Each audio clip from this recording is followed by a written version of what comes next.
Thank you very much. I think we've done a lot of good work over the last couple of days. Being at West Point yesterday was incredible. What incredible people they are.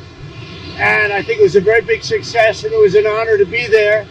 Very importantly, we had some very good talks with Iran yesterday and today, and let's see what happens. But I think we could have some good news on the Iran front. Likewise with Hamas on the on Gaza. We want to see if we can stop that. And Israel, we've been talking to them, and we want to see if we can stop that whole situation as quickly as possible. But having to do with nuclear, we've had some very, very good talks with Iran, and I don't know if I'll be telling you anything good or bad over the next 2 days, but I have a feeling I might be telling you something good. We've had some real progress, serious progress. On any other front, I don't know. Do you have any questions? Do you have a message for the Senate? A lot of Republicans have said there are going to be significant changes to the budget bill.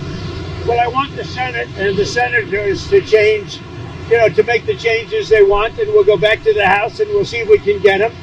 In some cases, those changes maybe are something I'd agree with, to be honest. It happens. But we've had a very good response from the Senate, and I don't know how Democrats can't vote for it. If they don't vote for it, they're talking about a 68% tax increase. Remember that. If the Democrats don't vote, it's a 68% tax increase, which is ridiculous. And one of the things that's being covered indirectly is the fact that we'll be lowering the cost of drugs from 50 to 85% under Trump. And it's going to have indirectly something to do, not directly, but indirectly something to do with the bill, the one big beautiful bill, and it is a big beautiful bill. And so I think the Senate is going to get there. I hope they're going to get there. I think they're going to have changes. Some will be minor, and some will be, fairly significant. But we've been working with the House all the way up. They've been working together, and the Speaker has been working with the leader of the Senate, and they've done a great job. John Thune and Mike Johnson have done a fantastic job. They've been working together all the way up, so hopefully that'll be fine. President Trump, he's under federal investigation. Do you have a comment on that and how that should impact the mayoral election coming up? No, I was surprised. I didn't know exactly. I just read about it just like you did, having to do with Andrew. I've known Andrew, and we've had an on-off relationship. He was saying the greatest things about me. I'm the greatest president, etc. And then the next day it hit us. But I did a lot for them. I brought in the ship during the COVID crisis. I brought in the Mercy ship, and I built about 3,000 units in the Javits Convention Center, and he didn't use them. I don't understand it. He wanted them, but he didn't use them. But I hope it's going to be okay. I hope it's not going to be serious for him. Let's see what happens. You spoke to European Commission President von der Leyen. Did you discuss the 50% tariffs, and did you agree to remove? She just called me, as you know, and she asked for an extension on the June 1st date. And she said she wants to get down to serious negotiation because I've told you specifically, haven't I told anybody that would listen? They have to do that. And we had a very nice call, and I agreed to move it. I believe June 9th would be, July 9th would be the date. That was the date she requested. Could we move it from June 1st to July 9th? And I agreed to do that. And that she said we will rapidly get together and see if we can work something out. Another question. You announced on Friday about U.S. Steel and Nippon Steel. Yeah. What will the ownership structure look like? What made you cast lines on that? It'll be controlled by the United States. Otherwise, I wouldn't make the deal. I went to the unions, to all of the local unions. They all wanted it. And I'm doing it because all of the congressmen came in, about 5 of them, and the others, I understand, are in concurrence, and they asked that I do it. Everybody seems to want it, and we'll see. I mean, we'll see what the final is, but they're going to invest millions of dollars in steel, and it's a good company. Nissan's a very good company. We'll see. But it's an investment, and it's a partial ownership, but it'll be controlled by the USA. President Trump, on Saudi Arabia, you came back with a lot of investments. There's an American who's stuck there facing a trial for tweets. His family want you to intervene and ask the Crown Prince to let him go.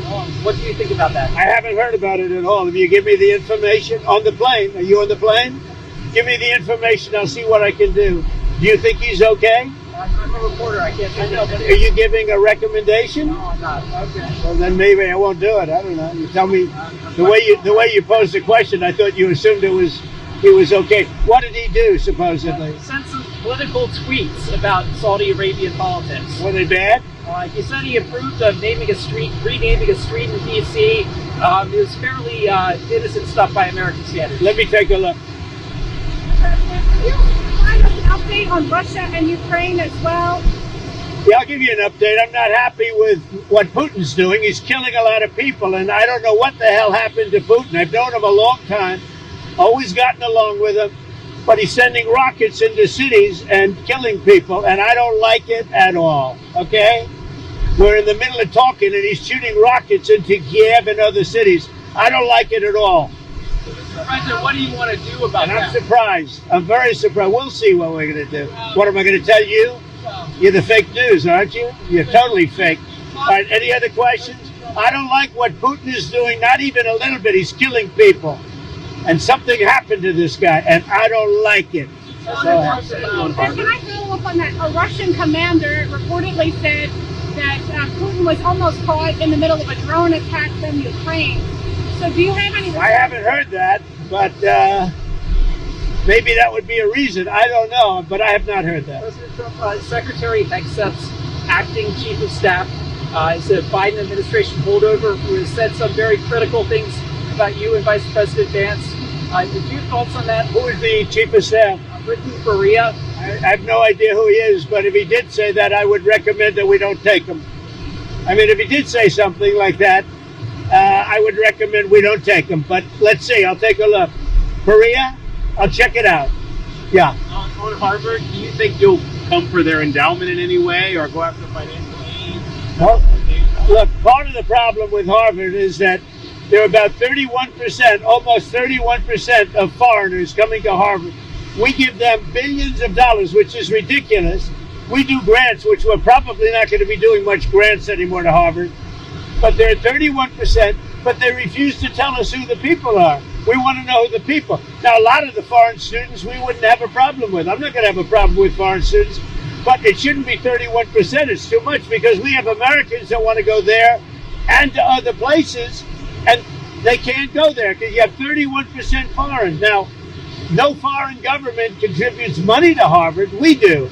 So why are they doing so many? Number one. Number two, we want a list of those foreign students, and we'll find out whether or not they're okay. Many will be okay, I assume. And I assume with Harvard, many will be bad. And then the other thing is they're very anti-Semitic. Everybody knows they're anti-Semitic, and that's got to stop immediately. President Trump, Secretary are you in? New York Post. Oh, well, I like the New York crowd. I like Keith Poole. Okay. So, Now Secretary... I'm going to be nicer to him. I didn't know he was with him. Go ahead. Secretary Bessent has said that we don't need to return textile manufacturing to the United States. How do you see, like, a lot of your reciprocal tariffs, they're pretty big on those low-income countries. Yeah, no, I tend to agree. We're not looking to make sneakers and T-shirts. We want to make military equipment. We want to make big things. We want to do the AI thing with the computers and the many elements. But the textile, you know, I'm not looking to make T-shirts, to be honest. I'm not looking to make socks. We can do that very well at other locations. We are looking to do chips and computers and lots of other things. And tanks and ships, meaning ships, yeah. You mentioned you were happy with the talks with Iran. Will there be another round of talks soon? Very soon, the Iran talks. I can't tell you what's going to happen tomorrow. I can tell you the Iran talks have been going very well. As you said, you're And unhappy. I'd love that to happen because I'd love to see no bombs dropped and a lot of people dead. I really would like to see that happen. And I think there's a good chance that it could happen. You mentioned you're unhappy with President Putin. You've talked before about putting more sanctions on Russia. Is that something you're considering more seriously? Absolutely. He's killing a lot of people. I don't know what's wrong with him. What the hell happened to him, right? He's killing a lot of people. I'm not happy about that. Go ahead. What else? Anything else? There was just a person arrested for attempting to apply in Israel to throw Molotov cocktails at a U.S. Embassy office in Tel Aviv. Yeah. The person also reportedly, who's a dual German-U.S. citizen, issued threats against your life. Against my life? Against your life, yes, sir. We've got a lot of them around. We've got a lot of sick people around. Thank you very much, everybody.